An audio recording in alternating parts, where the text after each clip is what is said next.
I also want to dig further into this umbrage that Bibi et al. Are taking at the idea, oh, how dare you meddle in our domestic politics. We would never do that to you.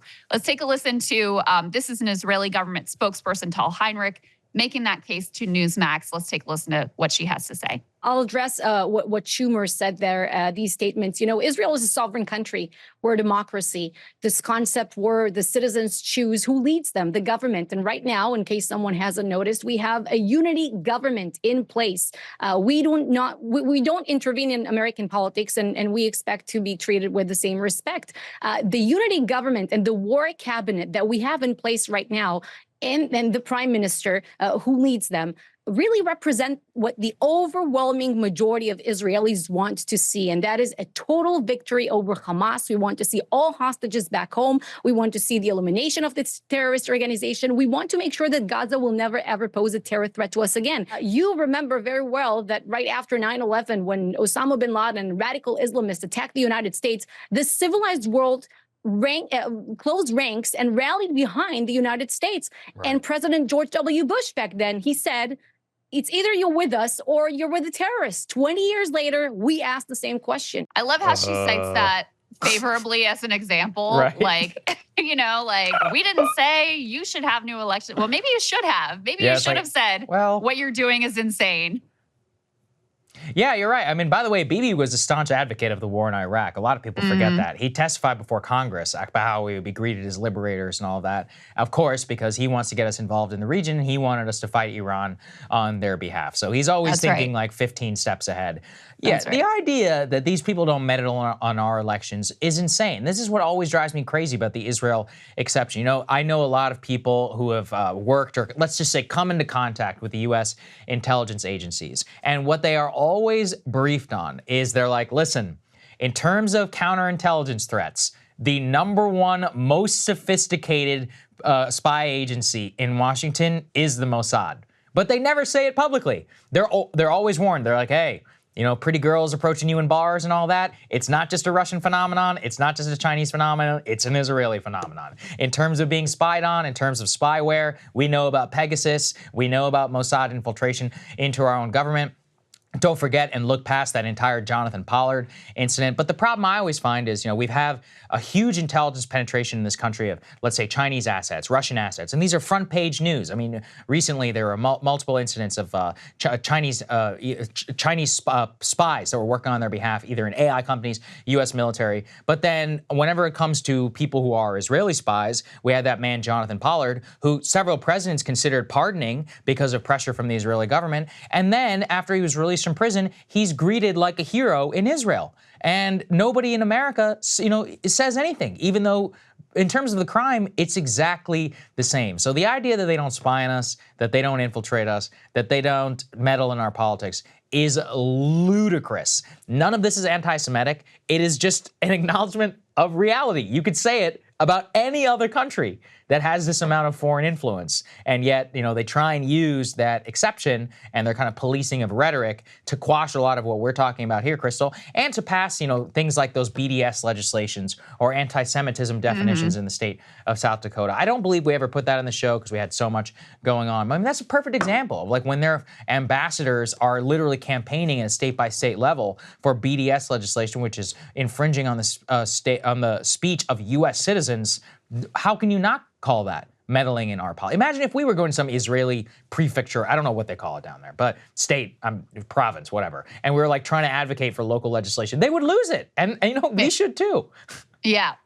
You are more free in America to criticize our own government, as you should be, than you are to criticize the Israeli government. Yeah, it's insane. Depending I mean, this is literally codified. And now, especially in South Dakota, they've codified this definition of anti-Semitism, which includes all sorts of things that are just criticism of the Israeli government.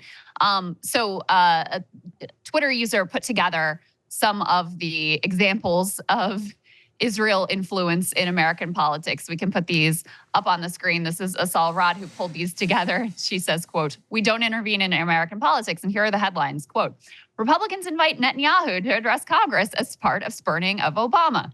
Israel's aggressive spying in the U.S., mostly hushed up, to your point, Saagar. John Kerry reminds Congress Netanyahu advised U.S. to invade Iraq. Oh, really? And pro-Israel lobbying group AIPAC secretly pouring millions into defeating progressive Democrats. I believe Bibi was just featured in a political ad in a Florida campaign. I think I saw a headline, something like that. But speaking to AIPAC specifically, we can put this up on the screen from the American Prospect. They just had this big conference right outside of D.C., National Harbor, same place that they had the CPAC conference. And American Prospect was able to get in and get their hands on the talking points that AIPAC was pushing and handing out.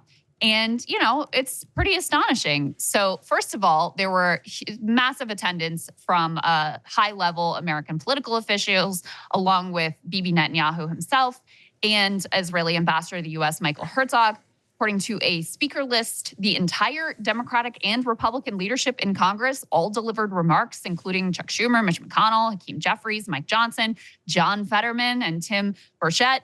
Were both in attendance, among other representatives.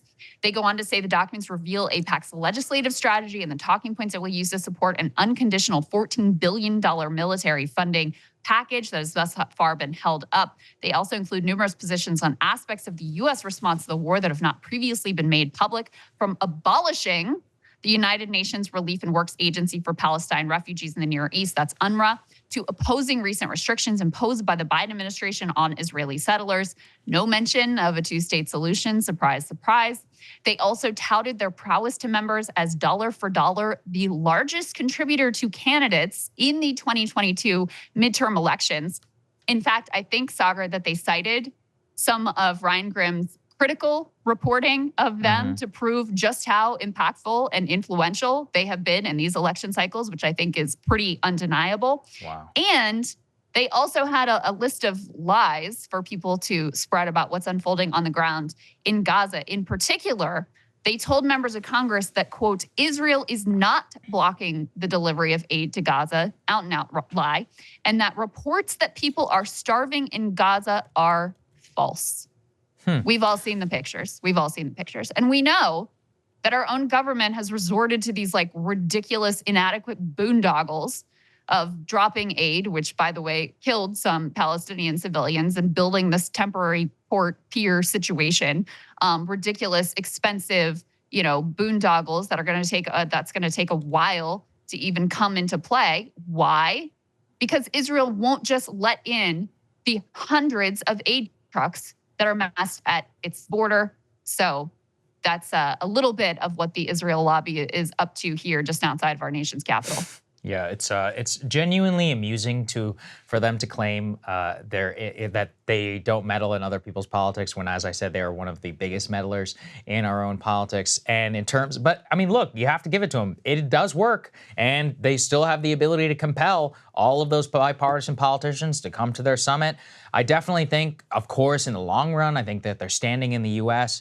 and the change in politics here is something that they will have to reckon with. But in the interim, it is paying dividends for them in their war. So look, we'll continue to see and look at it. Hey guys, if you like that video, go to breakingpoints.com, become a premium subscriber, and help us build the best independent media organization on the planet. That's right. We're subscriber funded. We're building something new. We want to replace these failing mainstream media organizations. So again, to subscribe, it's breakingpoints.com.